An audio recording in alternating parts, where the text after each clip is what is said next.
warahmatullahi wabarakatuh. Shalom, Om Swastiastu.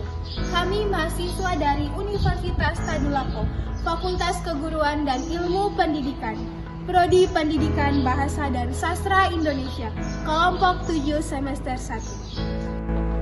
Video ini dibuat untuk menyelesaikan salah satu tugas dalam mata kuliah linguistik umum dengan dosen pengampu Ibu Asrianti, SPD MPD. Kami dari kelompok 7 terdiri dari 4 anggota kelompok yang masing-masing bekerja sama dalam memenuhi tugas dengan judul materi klasifikasi tipologis.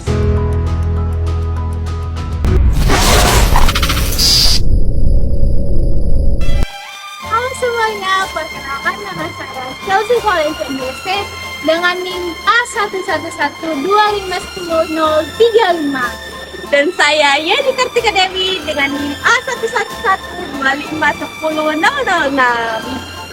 Saya Chelsea Olivia dengan NIM A111251026. Dan saya Juminten Amusrin dengan NIM A111251032.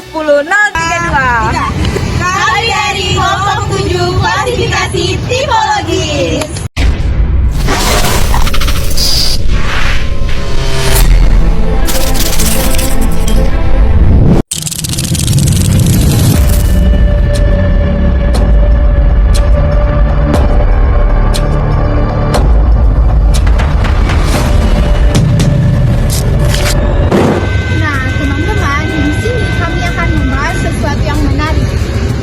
Sebelum itu, kalian tahu tidak kalau di dunia ini ada lebih dari 7.000 bahasa? Wah, ternyata banyak sekali ya. Kita tidak perlu heran lagi kalau ketemu sama orang asing, bahasanya terdengar asing di telinga kita. Tapi teman-teman, meskipun berbeda-beda, ternyata setiap bahasa punya pola yang bisa dipelajari loh. Nah, cara untuk melihat pola itu disebut namanya klasifikasi tipologis. Dan di video ini, kami akan membahas klasifikasi tipologis dengan cara yang seru dan mudah untuk dipahami. Let's go!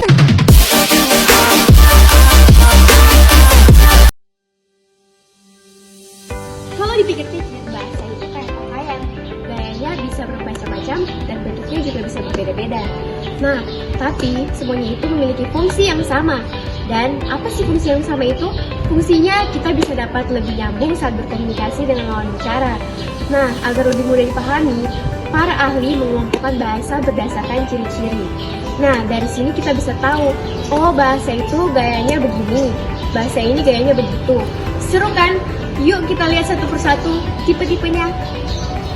Secara sederhana, klasifikasi tipologis adalah cara mengelompokkan bahasa berdasarkan ciri-ciri dan strukturnya, bukan berdasarkan sejarah atau asal-usulnya. Nah, teman-teman, adapun tujuan dari klasifikasi tipologis adalah untuk membantu kita lebih memahami dan mempelajari keberagaman bahasa yang ada dengan lebih mudah. Nah, jadi tipologis bahasa ini bukan dilihat dari bahasa ini keturunan bahasa mana, tapi lebih ke bagaimana cara kita menyusun bahasa tersebut. Tipologi, morfologi, atau berdasarkan struktur kata. Bagian ini mengklasifikasikan bahasa berdasarkan cara pembentukan kata-katanya. Tipologi morfologi dapat dibagi menjadi 3 bagian. Yang pertama, analitik atau sulatif. Kata-katanya sederhana, biasanya satu kata adalah satu morfem. Makna gramatikal disampaikan melalui urutan kata, bukan perubahan bentuk kata. Yang kedua, aglutinatif. Kata-kata dibentuk dengan menempelkan morfem-morfem yang masing-masing memiliki satu makna yang spesifik. Morfem ini mudah untuk dikenal dan dipisahkan. Contohnya, bahasa Turki. Yang ketiga, fusional. Morfem ini digabungkan dengan sedemikian rupa, sehingga satu morfem dapat mengandung beberapa makna gramatikal sekaligus. Batas antara morfem sulit untuk dipisahkan. Contohnya, bahasa Rusia. Nah, yang kedua ada namanya tipologi sintaksis atau berdasarkan dengan susunan kata. Nah, pada bagian ini mengklasifikasikan bahasa berdasarkan subjek, predikat, dan objek dalam sebuah kalimat.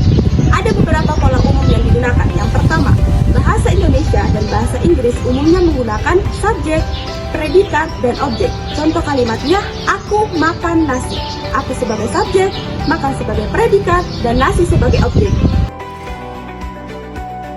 Nah, yang kedua ada bahasa Jepang, bahasa Korea. Mereka menggunakan subjek, objek, predikat.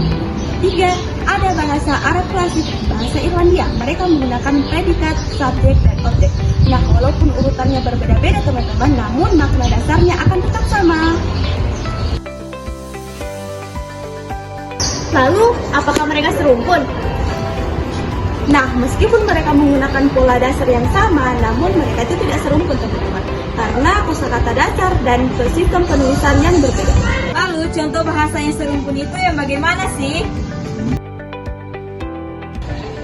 Nah, contoh rumpun bahasa yang sama yaitu bahasa Indonesia dan bahasa Melayu. Mengapa dikatakan sama? Karena kedua bahasa ini menggunakan rumpun bahasa Austronesia. Nah, selain itu, kedua rumpun bahasa ini memiliki kata dasar yang sama atau hampir mirip, yaitu seperti makan, mata, dan air. Nah, keduanya juga memiliki pola kalimat dasar yang sama, yaitu subjek, predikat, dan objek. Nah, kesimpulan dari klasifikasi tipologis adalah cara untuk mengelompokkan bahasa agar lebih mudah dipahami. Dan dengan adanya klasifikasi tipologis, kita bisa lebih menghargai keberagaman bahasa yang ada di dunia.